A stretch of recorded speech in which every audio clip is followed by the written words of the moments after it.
2025 Employment Law. What you need to know. Welcome back to the channel HRCURVE 360. As we step into 2025, some major changes in employment law are on the horizon that could reshape workplace rights, wages, and employer responsibilities. From enhanced parental leave and mandatory pay gap reporting to the long-awaited right to switch off, these reforms are designed to address crucial issues like pay equity, job security, and work-life balance. While some changes will take a few years to fully roll out, others, like wage increases and new neonatal care leave, are set to take effect this year. In today's video, we'll break down the key legislative updates that both employers and employees need to be ready for in the months ahead. Let's dive in. Highlights. Consultations on Employment Rights Bill to begin. Draft Equality, Race and Disability. Bill to be published. Statutory Code of Practice for Right to Switch Off. Neonatal Care, Leave and Pay. Act 2023. National Minimum Wage Increase. Statutory Payments Increase. National Insurance Increase for Employers. Pension Scheme Bill. Consultations on Employment Rights Bill to begin. The UK government's Employment Rights Bill, published in October 2024, introduces 28 key reforms aimed at improving pay, productivity, and job security. Key highlights include removing the 2-year qualifying period for protection from unfair dismissal and introducing day one rights to paternity, parental, and bereavement leave. The bill also removes the lower earnings limit for statutory sick pay and the 4-day waiting period, while making flexible working a default right for all workers, unless proven unreasonable by the employer. Other measures include giving workers the right to guaranteed hours after working regular shifts, banning fire and rehire practices, and ensuring the right to a contract with fixed hours for regular workers. While most changes won't take effect until 2026, employers are advised to start planning now to prepare for the upcoming reforms, especially regarding performance management and recruitment strategies. Draft Equality, Race and Disability. Bill to be published. The UK government is set to introduce the Draft Equality, Race and Disability Bill, aimed at strengthening the right to equal pay for disabled individuals and ethnic minorities. While the Equality Act 2010 guarantees equal pay in principle, this new bill will make it easier for individuals to file equal pay claims by providing clearer legal guidelines. For companies with over 250 employees, the bill will require mandatory reporting on both ethnicity and disability pay gaps.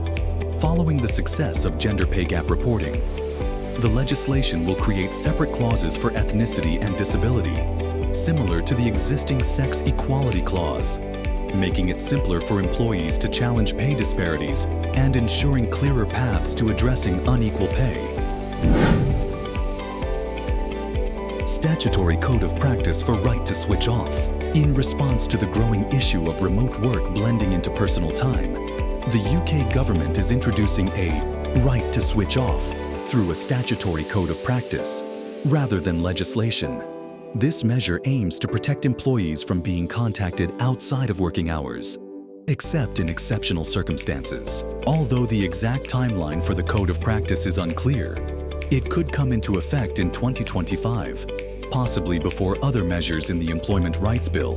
This move is part of the government's broader strategy to support work-life balance and prevent burnout. Experts support the approach, noting it allows employers flexibility in finding solutions that work for both them and their staff.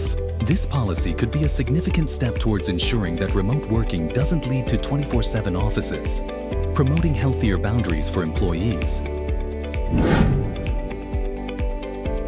Neonatal Care, Leave and Pay. Act 2023. Starting in April 2025, the Neonatal Care, Leave and Pay Act 2023 will provide parents with up to 12 weeks of paid leave if their baby is admitted to the hospital. To qualify, the baby must be under 28 days old and have a hospital stay of at least 7 days.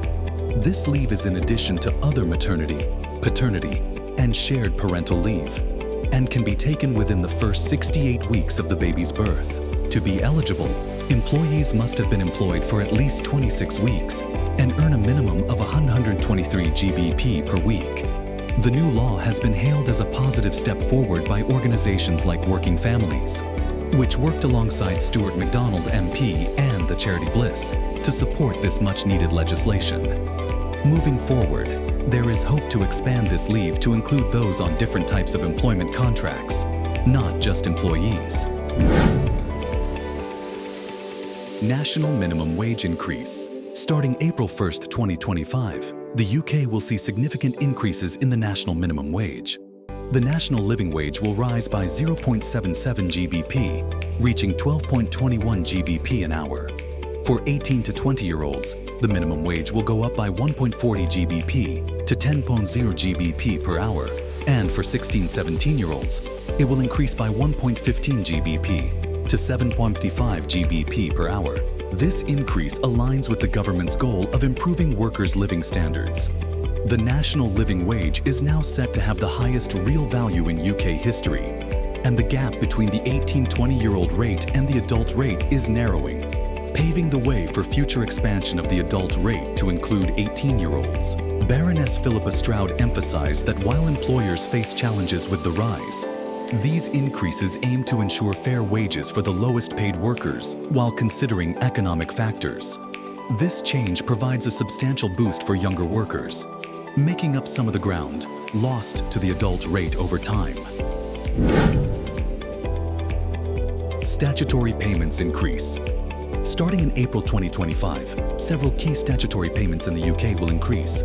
Statutory sick pay, SSP, will rise from 116.75 GBP to 118.75 GBP per week, with a qualifying threshold of 125 GBP per week. Statutory maternity pay, adoption pay, paternity pay, and parental bereavement pay will all go up to 187.18 GBP per week, up from 184.03 GBP. Additionally, the lower earnings limit for qualifying for these payments will increase to 125 GBP. These changes are part of a broader trend, including increases in the national minimum wage and national insurance, which could pose challenges for employers, especially in sectors like retail and hospitality. However, businesses will still be able to reclaim 92% of statutory pay for certain types of leave. While these increases are a boost for employees, particularly those on maternity or sick leave, they also highlight the financial strain on small businesses operating with thin margins. For workers, especially those with lower-paying jobs or no additional household income, surviving on statutory pay can be tough. National insurance increase for employers. Starting 6th in April 2025, significant changes are coming to employer national insurance contributions in the UK. First, the threshold for secondary Class 1 NICs will drop from 9,100 GBP to 5,000 GBP, meaning more employers will have to pay. Second, the main rate of secondary Class 1 NICs will rise from 13.8% to 15%. There will also be increases to Class 1A and 1B contributions on taxable benefits. To help offset these hikes, the government is expanding the employment allowance, making it available to all employers, and increasing the savings cap from 5,000 GBP to 10,500 GBP. These changes are expected to raise nearly 24 billion GBP in 2025-26, with figures rising over time. Additionally, the Class 1 lower earnings limit will increase in 2024-25, which is when employees start paying national insurance. These adjustments follow recent cuts to employee NICs, reducing the rate from 12% to 10% earlier in 2024, and further to 8% in April. Stay tuned for how these shifts could impact your business. Pension Scheme Bill. In 2025, the government will introduce a major pension scheme bill, bringing key changes to the pension landscape. Key reforms include the automatic consolidation of small pension pots, a new framework for defined contribution schemes to ensure better value, and a requirement for tailored retirement income solutions. The bill also introduces commercial superfunds for defined benefit pensions to enhance financial security. While automatic enrollment changes are unlikely, the government's ongoing review will look at contribution levels and retirement adequacy in late 2024. A new pensions dashboard is also set to launch, allowing individuals to track all their pension savings, including state pensions, in one place. These changes aim to improve transparency, investment growth, and retirement planning for everyone. Stay tuned for more updates on how these reforms could affect you. That's a wrap on the key employment law changes coming in 2025. With consultations on new employment rights bills, the upcoming Equality Bill, and exciting updates like the Neonatal Care Act and national minimum wage increase, it's crucial to stay ahead of these developments. Be sure to like, comment, and subscribe for more updates on how these laws will impact your workplace. Stay informed, and we'll see you in the next video.